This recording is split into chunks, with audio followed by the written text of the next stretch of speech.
यिर्मयाह 9वां बाब जो 26 आयात पर मुश्तमिल है। काश कि मेरा सर पानी होता और मेरी आंखें आंसुओं का चश्मा, ताकि मैं अपनी बिन्नत कौम के मकतूलों पर शब व रोज़ मातम करता। काश कि मेरे लिए बियाबान में मुसाफिर खाना होता, ताकि मैं अपनी कौम को छोड़ देता और उनमें से निकल जाता, क्योंकि वो सब बदकार और दगाबाज जमात हैं। वो अपनी ज़ुबान को नाराज़गी की कमान बनाते हैं। वो मुल्क में ज़ोरावर हो गए हैं, लेकिन रास्ते के लिए नहीं, क्योंकि वो बुराई से बुराई तक बढ़ते जाते हैं और मुझको नहीं जानते। खुदावंद फरमाता है, हर एक अपने हमसाए से होशियार रहे और तुम किसी भाई पर एतमाद ना करो, क्योंकि हर एक भाई दगाबाजी से दूसरे की जगह ले लेगा और हर एक हमसाया गीबत करता फिरेगा और हर एक अपने हमसाए को फरेब देगा और सच ना बोलेगा। उन्होंने अपनी ज़ुबान को झूठ बोलना सिखाया है और बदकिरदारी में जान फिशानी करते हैं। तेरा मस्कन फरेब के दरमियान है। खुदावंद फरमाता है, फरेब ही से वो मुझको जानने से इनकार करते हैं। इसलिए रब्बुल अफ़वाज यूँ फरमाता है कि देख, मैं उनको पिघला डालूंगा और उनको आजमाऊंगा, क्योंकि अपनी बिन्नत कौम से और क्या करूं।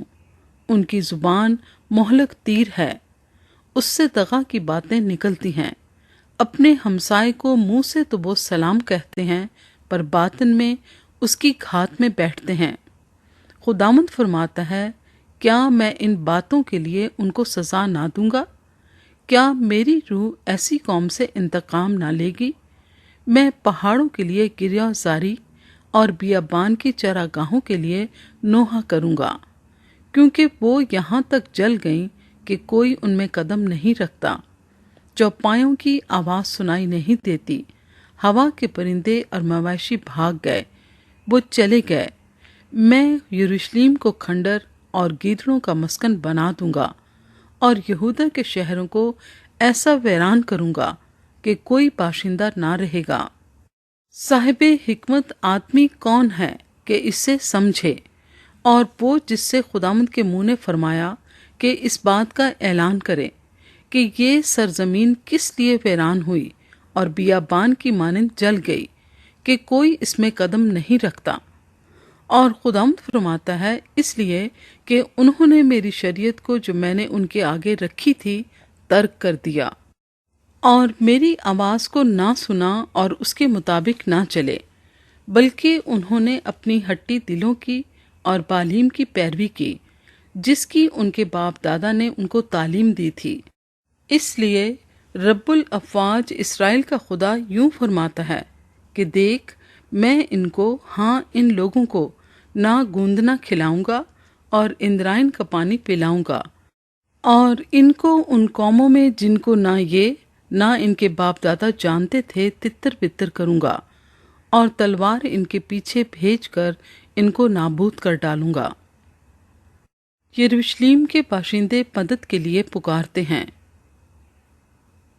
रब्बुल अफ़वाज यूँ फरमाता है कि सोचो और मातम करने वाली औरतों को बुलाओ कि आएं, और माहिर औरतों को बुलवा भेजो कि वो भी आएं, और जल्दी करें और हमारे लिए नोहा उठाएं, ताकि हमारी आंखों से आंसू जारी हों और हमारी पलकों से सैलाबे अश्क बह निकले।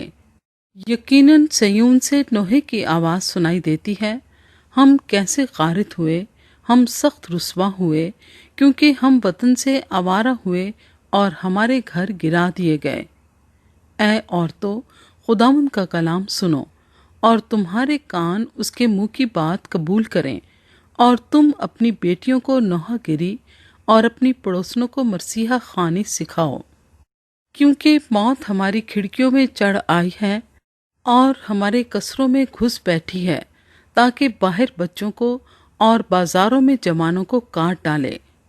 कहते, खुदावंद यूँ फरमाता है कि आदमियों की लाशें मैदान में खाद की तरह गिरेंगी और उस मुट्ठी भर की मानिंद होंगी जो फसल काटने वाले के पीछे रह जाए, جسے کوئی جمع نہیں کرتا۔ خداوند یوں فرماتا ہے کہ نہ صاحب حکمت اپنی حکمت پر، اور نہ کبھی اپنی قوت پر، اور نہ مالدار اپنے مال پر فخر کرے، لیکن جو فخر کرتا ہے اس پر فخر کرے کہ وہ سمجھتا اور مجھے جانتا ہے کہ میں ہی خداوند ہوں جو دنیا میں شفقت و عدل اور راست بازی کو عمل میں لاتا ہوں، کیونکہ میری خوشنودی ان ہی باتوں میں ہے، خداوند فرماتا ہے۔